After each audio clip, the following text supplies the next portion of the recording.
Good morning, Maimonides. It's a shame we can't be together today, but Torah doesn't stop for any virus. So we got Pesach coming up in just a couple of weeks, and there's a lot to learn about the Pesach Seder, the story of the Jews leaving Egypt, and a lot of takeaways for us.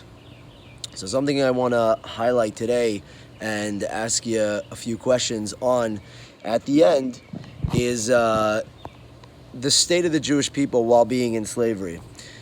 We can relate a lot in certain aspects to the Jews of then by being born and raised in a country that isn't our own. The Jews are Jews, and the Egyptians were the Egyptians, and the Egyptians did a very good job at letting them know that we're not Egyptians, we're separate and different.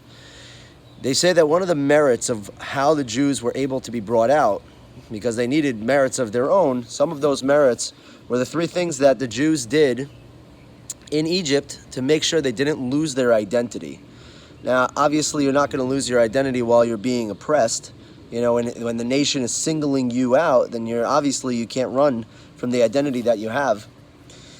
But the things that the Jews did in Egypt to maintain their own identity, one was that they maintained their language. They continued to speak in Lashon HaKodesh, the language that they got from their forefathers, Avram, Yitzchak, Yaakov, from Israel. They maintained the dress. They dressed like Jews, and they kept their Jewish names. They didn't assimilate and have Egyptian names. They didn't use the Egyptian language, and they didn't dress like Egyptians either. And they say that because of those merits, they were worthwhile to be redeemed. So remember those things. And then after 209 years, Hashem decided to bring the plagues. And the plagues that we all learn about, they took place over the course of a year. It was about 4 weeks or so per plague. There was a warning period of about 3 weeks, and then the plague would ensue for about an entire week, causing havoc on all of Egypt and Paro, causing them severe distress and begging them to Moshe and Aaron to bring away these plagues from Egypt, and then only to revert back and not let the Jews go at all. So these plagues, as we know, were blood, where they hit the Nile River and it all turned into blood. Their drinking water, they say even the water that was in the products of food that they already made, you have water in vegetables, you have water in bread, that began to ooze blood. The only way they can have suitable drinking water was by buying it from the Jews, and the Jews began to become very, very wealthy. The next plague was the plague of the frogs. Where the massive frog came out of the Nile, and every time they hit it, it continued to multiply, and it got into not only their food and their stuff, it got into their bellies. They said intestines. They made these horrific noise, and they said the noise was sometimes even more horrible than the biting of the frogs. Then came lice, and they said that lice was everywhere to the point where you couldn't take a step down in Egypt without having lice under your feet. It sounds like an absolute nightmare.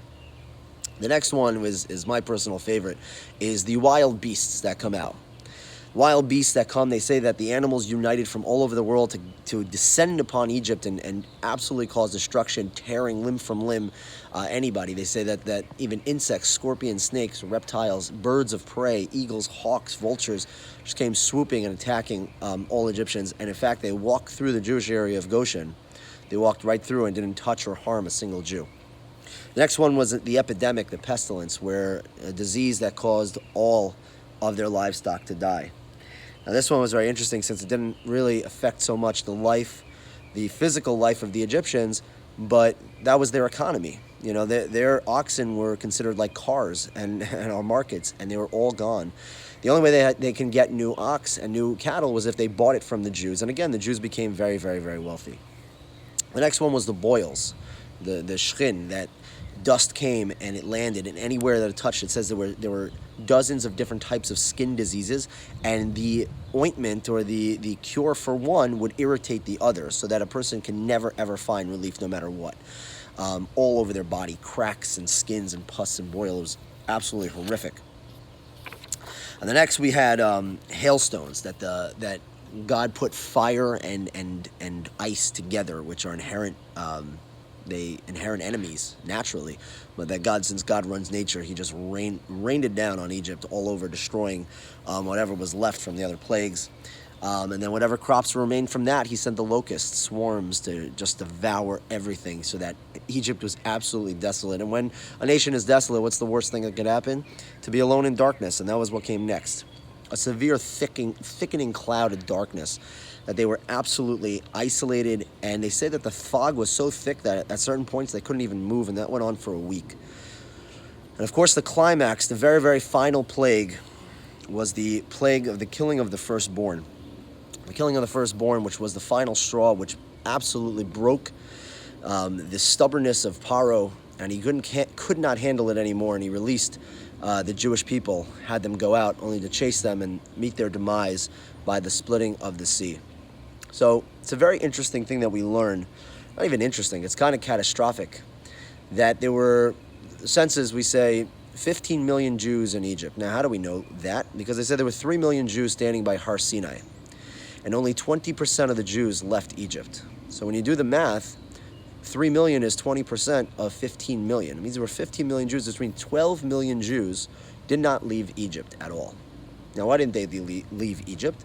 They leave Egypt for, what we can say is that they didn't want to leave. They became extremely wealthy, and they became extremely comfortable, because if you think about it, over the course of that last year, there wasn't really much slavery going on. In fact, it was a complete and total 360. Now, when the Egyptians are suffering all these plagues, there's no time or energy or patience to be able to control a people and make them work. No, in fact, the opposite happened. They were too busy dealing with their own issues at the time, that the Jews were absolutely free from the work. They are actually relaxed and comfortable. And that key word is comfortable and comfort. They become very wealthy because they were selling off their cattle and the water for blood. The Egyptians were giving everything that they had. They were giving them all of their wealth in exchange for survival, mere survival. And in the course of a year, things turned around very, very, very quickly.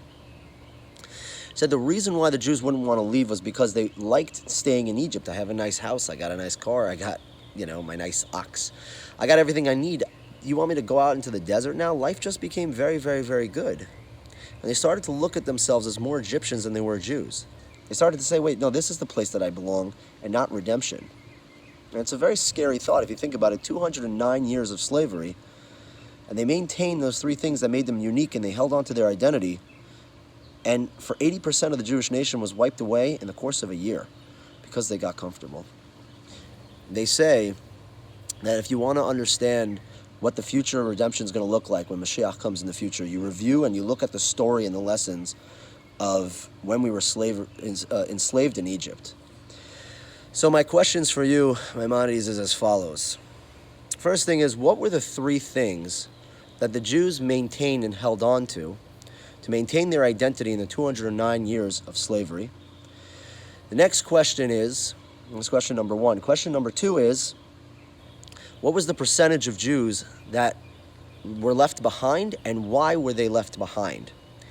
And what happened in the course of that year? What is the one-word answer that happened in the course of that year that caused the demise of the percentage of question two? And the fourth question, the final question is, what do you personally see in your own life, knowing that the future redemption of the Jewish people is at hand? Where do you see yourself stand? In which group of Jews? The group of Jews that were left behind, or the Jews that went forward to Israel when the time was right? These four questions are extremely, extremely powerful. I hope you can get them right, and I hope you can internalize their messages as well. Have an amazing Pesach, and we don't see you before then, and hopefully we will. And may God remove this plague from the entire world speedily and soon in our days. Take care, guys.